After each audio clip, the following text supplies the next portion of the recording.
Mix by DJ Milan Chowk Chharapati. Gayatri recording studio.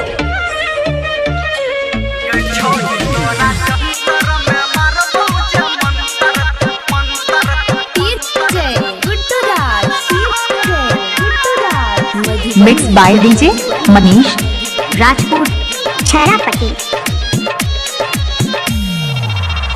तोरा घूमैतियो हम पीछा किया पूरा बहिन छे हमर इच्छा गे सोना सुन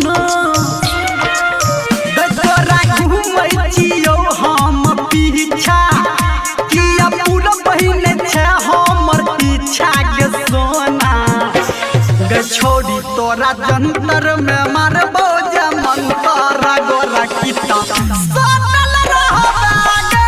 गे छोड़ी तोरा जंतर में मारबो जे मंतर गोरा की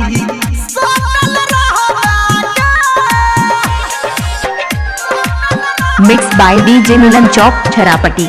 मनीष राजपूत।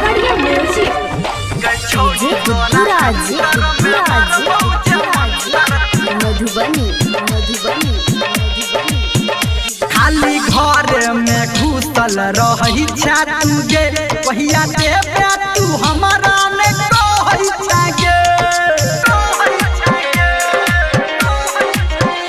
खाली घर में घुसल रही छा तू गे कहिया देबे तू हमारा ने कहै छा गे तू लगा लै छा मच्छर दहानी हम तो रही जाइ छी बिस्तर पे फानी गे सोना गे छोड़ी तोरा जंतर में मारबो जे मंतर गोरा की सोनल रहबा गे छोड़ी तोरा जंतर में मारबो जे मंतर गोरा की सोनल रहबा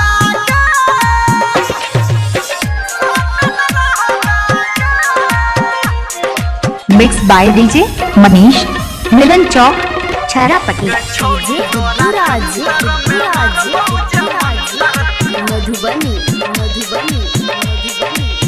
ये बात आगा नहीं कुछो तू कह रही छा गे रोज हमारा से फोने पे लड़ई छा गे ये बात आगा नहीं कुछो तू कह रही छा गे रोज हमारा से फोने पे लड़ई छा गे